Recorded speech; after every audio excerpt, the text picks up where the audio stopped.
Hi, this is John Prasinos, Editorial Director of Investing Daily, with a video update for Monday, May 3rd. To view our full range of products, visit our website at www.investingdaily.com. Today I want to talk about federal actions concerning the economy under both the Trump and Biden regimes. Fiscal and monetary stimulus saved the pandemic-battered U.S. economy. As the recovery gathers steam, stocks have further to run.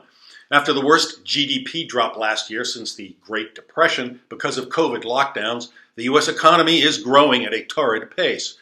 What did America do right? Well, for starters, the federal government got substantial relief directly into the hands of those who needed it most. See the following chart.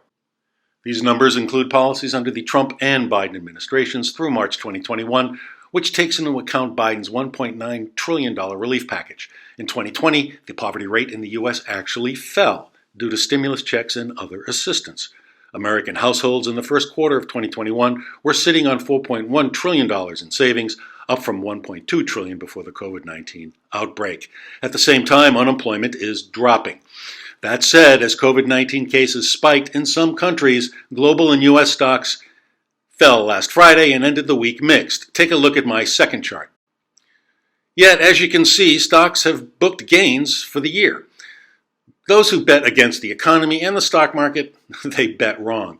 The Commerce Department reported last Thursday that U.S. gross domestic product grew in Q1 at a vigorous year-over-year rate of 6.4%, propelled by healthy consumer spending. For calendar year 2021, analysts expect GDP to expand by nearly 7%, which would represent the fastest calendar year growth since 1984. Consumer spending rose 2.6% during Q1 2021, and it's likely to continue rising as cooped-up consumers dip into their savings to enjoy the emerging YOLO, you only live once, sensibility. Also stoking the economy has been monetary stimulus from the Federal Reserve, which has pledged to continue its bond buying program and keep interest rates low. Accordingly, corporate earnings for the first quarter have been strong. The blended year-over-year earnings growth rate for Q1 is a whopping 45.8%. For a sector-by-sector breakdown, see the following chart.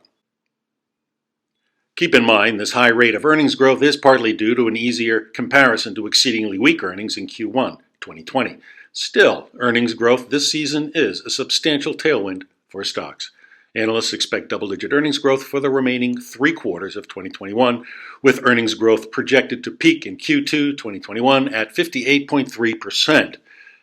The mega-cap tech leaders saw their profits surge in Q1. Take a look at my fourth chart.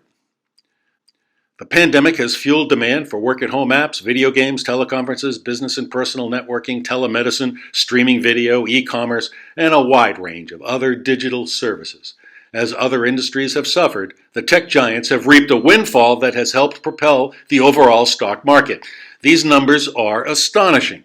Cash-rich Silicon Valley stalwarts are looking for places to use their money, so we'll continue to see an uptick in mergers and acquisitions as well as stock buybacks in the tech sector.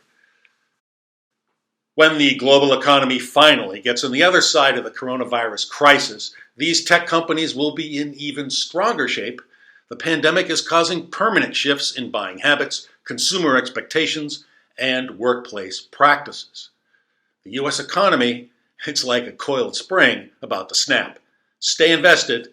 The bull has further to run. Well, that's it for now. I value reader feedback, so please don't be shy. I value your questions and comments. Send an email to mailbag@investingdaily.com. Thanks for watching. See you next week.